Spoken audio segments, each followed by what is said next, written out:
Hoje a gente vai decifrar uma linguagem, uma que transforma a imaginação em objetos bem concretos.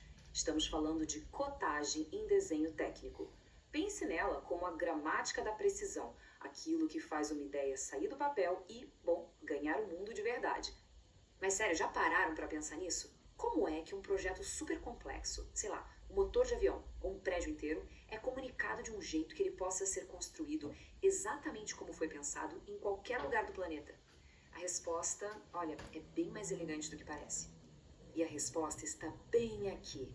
É através de uma linguagem visual. Uma linguagem que é universal e, o mais importante, super padronizada. O desenho técnico, ele é o idioma. E a cotagem? Bom, com todas as suas medidas e símbolos, ela é o que garante que não sobre nenhuma, mas nenhuma, dúvida nessa comunicação. Beleza, então o nosso roteiro vai ser o seguinte. Primeiro, vamos entender por que essa linguagem é universal. Depois, a gente entra na gramática da precisão dela. Aí, passamos pelas regras de ouro, colocamos a mão na massa com um exemplo prático e, no final, a gente conversa sobre o poder que essa padronização toda tem. Então, vamos lá. Começando pela base de tudo. É importante entender que desenho técnico não é só arte, sabe? É, acima de tudo, comunicação. É como se fosse a ponte, aquela ponte essencial entre a cabeça de quem projeta e as mãos de quem vai lá e fabrica. E essa frase aqui, ela resume tudo perfeitamente. Isso não é um dialeto que só funciona aqui, é um idioma global. E as regras, definidas por normas como as da ABNT aqui no Brasil, são o que garantem que um projetista no Japão e um fabricante no Brasil estejam de fato falando a mesmíssima língua. Agora, o ponto-chave é o seguinte: se o desenho técnico é o idioma, então a cotagem é a gramática dele. Simples assim. É o conjunto de regras que dá o sentido, a precisão e, o mais importante de tudo, a clareza. Pensa bem, sem uma boa cotagem, até o melhor desenho do mundo não passa de um belo rascunho. Certo, então como é que funciona essa tal gramática? Vamos dar uma olhada agora nos elementos que formam cada frase de dimensão em um desenho. Olha só, o negócio é o seguinte, toda cota, sem exceção, é feita de 4 partes básicas. A gente tem a linha de cota, que fica paralela à medida que queremos mostrar, a linha auxiliar, que meio que puxa os limites do objeto, as setas, que marcam exatamente de onde até onde vai a medida, e, claro, o valor numérico, a medida em si. E essa imagem aqui mostra direitinho como tudo isso funciona junto. Reparem só, as linhas auxiliares saem do objeto, mas sem encostar nele, a linha de cota fica ali, paralela, flutuando, e os números estão posicionados de um jeito bem claro. Cada um desses detalhes tem um único propósito: zerar qualquer chance de erro. Mas não é só de linha e número que vive a cotagem. A gente também usa símbolos, que funcionam como atalhos visuais. Eles são cruciais para a comunicação ser rápida. Bateu o olho no símbolo de diâmetro antes de um número? Já sabe do que se trata. Viu um R? É um raio. E um quadradinho? Uma seção quadrada.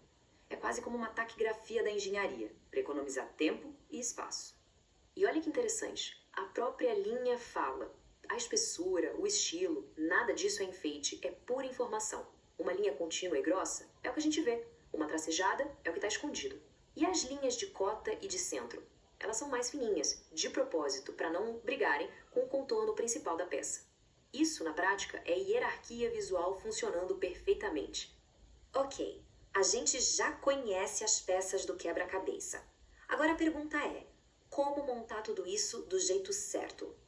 Pois é, existem algumas regras de ouro. São aqueles princípios que realmente separam um desenho amador de um trabalho profissional. O grande mantra aqui é clareza e suficiência. Ou seja, a meta é dar toda a informação necessária, mas sem poluir o desenho. A gente sempre prefere as cotas do lado de fora, distribui elas de um jeito lógico entre as vistas, e uma dica de ouro, sempre posicionar a cota na vista que melhor mostra aquele detalhe. No fundo, é sobre se colocar no lugar de quem vai fabricar a peça. E claro, tem a lista do que a gente precisa evitar. Primeiro, duplicar cotas. Uma medida só precisa aparecer uma vez. Ponto. Segundo, cruzar linhas de cota ou auxiliares, isso só gera confusão. E talvez o mais importante, quem vai executar a peça não tem que fazer conta. O desenho tem que entregar todas as dimensões mastigadinhas. Bom, já vimos a teoria. Que tal agora colocar a mão na massa? Nessa parte, a gente vai aplicar tudo isso que conversamos numa peça bem simples, passo a passo. Tá aí o nosso objeto de estudo. É É uma peça com alguns detalhes, tá vendo? Tem uns rebaixos, um chanfro. Por enquanto, é só uma forma. Vamos juntos dar vida a ela, colocando as dimensões. O primeiro passo, sempre, é definir as dimensões gerais, o envelope da peça. Qual o comprimento máximo, a altura, a profundidade. Isso cria tipo uma caixa imaginária, onde a peça se encaixa e serve de base para todo o resto. Ok, com a caixa definida, a gente começa a detalhar os elementos. Por exemplo, onde ficam e qual o tamanho daqueles rebaixos. Cada cota que a gente adiciona a partir de agora está respondendo a uma pergunta bem específica sobre a geometria da peça. E para fechar, a gente coloca os últimos detalhes de forma, como a medida do chanfro, que termina de definir a geometria. E pronto. Todas as informações estão ali, de um jeito claro e sem repetir nada. E este slide aqui é o grão finale do nosso exemplo. Olha a diferença. Na esquerda, um exemplo clássico de como não fazer. É uma bagunça de informação, né? Já na direita, o resultado que a gente chegou. Limpo, organizado, profissional. E essa diferença, acredite, não é só estética, é totalmente funcional. Um desenho leva a erros de fabricação, o outro a precisão. E tudo isso nos leva a uma reflexão final.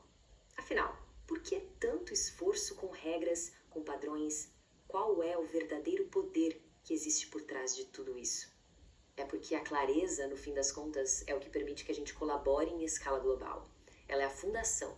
É o que faz ser possível que projetos super complexos sejam executados com perfeição por equipes que muitas vezes nem falam o mesmo idioma e nunca vão se encontrar pessoalmente. Para quem ficou curioso e quer se aprofundar, ficam aqui algumas das normas da ABNT que servem de base para tudo isso que a gente viu. Pensem nelas como um manual de instruções oficial dessa nossa linguagem universal, detalhando tudo para garantir que todo mundo esteja na mesma página. E para a gente terminar, fica uma provocação. A cotagem, como vimos, é uma linguagem quase invisível que estrutura o nosso mundo físico. Mas que outras linguagens padronizadas, talvez no mundo digital ou até nas nossas relações sociais, definem silenciosamente o jeito como a gente vive e cria? Fica aí a reflexão. Muito obrigada pela companhia.